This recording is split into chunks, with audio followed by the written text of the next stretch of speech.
this build was a little struggle to put together. Let's put it that way. I wanted to do something different, and I knew I wanted it to be centered around Meridian. I decided in the end, okay, let's try to just do mod damage because the primary fire is lackluster to say the least. Didn't want to do the same archetypes as always. I mean, Archon is almost a must for a mod build, so I did run that, but then I ran Explorer in the second slot, which is very different, very unique. And I played around a lot with the gear that I would slot in, be it rings, amulets, relics, primaries, melees. Do I want to focus on mod regen? Do I want to focus on damage, on crit? And this is what I came up with in the end that I found was giving me the best results in practice. I'm sure there are slight adjustments you could make that would probably optimize this a little bit more, but this is what I found worked for me pretty well. And if you like these kind of unique builds and videos, and if you want to see more, if you could subscribe and like the video, that would be great. So for our weapons, mods, and mutators, I pointed out earlier that I wanted to make a Meridian build. So obviously we have Meridian, it has the Screamer mod, and then for the mutator, I decided to put in failsafe because we're going to be shooting off a whole lot of these rocket launcher shots. So the attached mod 15% chance to not consume a charge is big, the mod damage is really nice. For the melee weapon, I was playing around with Butcher's Fetish, but it didn't work out. You can slot whatever you want here. And then in our primary, I only use the mod, Song of Aether. I don't ever shoot the gun. I put Harmonizer on it just for the 25% additional mod power for stowed weapon. It really doesn't matter because we spend like a total of half a second with our long gun out, so it's not important. For our archetypes and skills, obviously our prime archetype is Archon. Being a mod build, there's really just not a better choice, and if you slot anything else, you're basically shooting yourself in the foot. We use the Chaos Gate skill just for an extra bit of damage, put it in the prime because we want Tempest to get a little bit more mod power per second, which is nice, as well as increased mod generation whenever you cast a mod. And then for our secondary archetype, I wanted to do something different that I've never done before. So I decided to put in Explorer, and you might go, why would you use Explorer? Isn't everything else a better option? Well, Explorer has all damage by 5% per stack for 5 stacks. But if you use a relic, it instantly fills all 5 stacks and gives you another stack. So you get 6 stacks for 30% increase to all your damage and a 5% crit chance, which is actually better than other all damage bonus classes. Not to mention with the Explorer skill Gold Digger, you get 3 chances to dig fountains. And on those fountains, there are basically 2 that I'm looking for when I'm trying to go for a boss fight. I'm looking for the red fountain and the yellow fountain, which red will grant a bonus to all damage, 5%, which means Explorer actually will give us a total of 35% all damage, putting it on par with Challenger. And Haste is the yellow one. So this actually makes Explorer a viable damage archetype. So I just thought I would show it off here because it's actually a pretty cool way to use it. For our amulets and rings, I decided to put Ankh of Power in the amulet slot. I've been using a lot of different amulets before, but they were kind of all doing the same thing, being either crit builds or whatever else, so I wanted to put something else.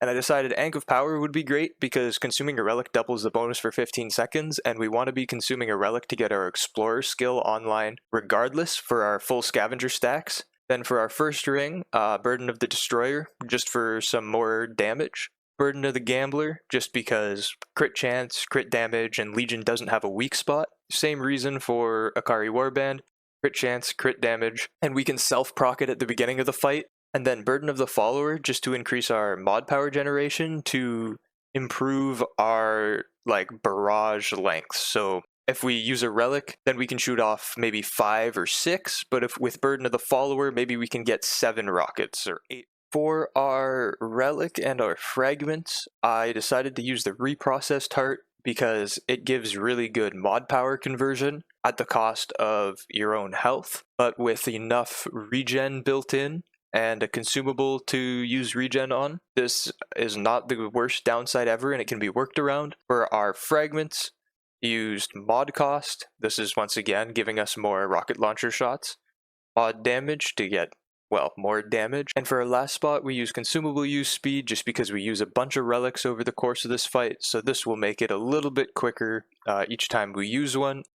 For our traits, this is where we can focus on our regen, So Flashcaster comes with Archon, Swiftness comes with Explorer, and then we do Regrowth, Bloodstream, Siphoner, all to keep our regen up, so we can be topped off because Reprocessed Heart is eating our health pretty quickly.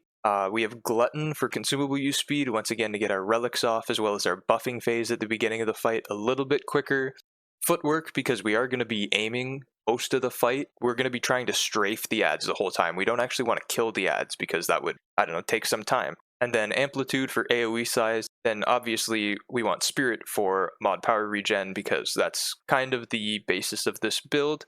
For our concoction, we use the Bottled Shadeberry just because it increases mod power generation by 10%. We throw the Brightstone Grenade at the beginning of the fight just to give us a bunch of extra damage, 10% additional damage for however long it lasts.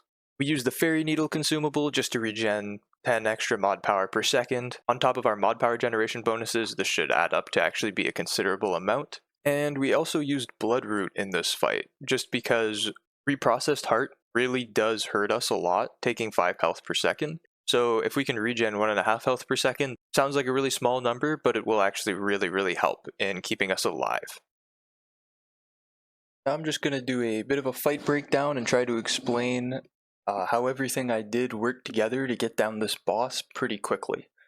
So at the beginning, we want to do a buffing sequence just to get all of our damage as high as possible the moment we enter the fog gate. So we're going to start with digging 3 times with the Explorer, and as I've mentioned earlier, we're really looking for the red and the yellow buffs at the bottom of the screen. Red for 5% damage, yellow for haste, and we don't really care what our third one is, but those are the 2 that we really want.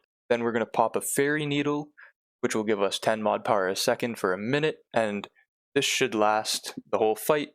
The digging should last 20 seconds after we leave the fountain, and then we'll pop a Bloodwort, which will last 25 seconds, which will give us an extra bit of HP per second. Then we'll self-proc Akari's Warband by dodging a grenade that we throw at ourselves, and use our relic to get all of our scavenger stacks up from our Explorer archetype, as well as begin converting our health into mod power. So that's what we all do here. And then if we don't get the buffs I want, while we dig, I normally just pop Liquid Escape and restart, trying to get the ones I do next time. So then when we walk through the fog gate, I want to throw a Brightstone Grenade to apply the 10% damage taken debuff on the boss. I created sort of a mini lineup that you will see here. I aim over the root and just to the left of Legion's center line, and then that normally will explode and hit her. And then, while that's in the air and going, I pop our Chaos Realm, our Archon skill, and then immediately just start firing Meridian.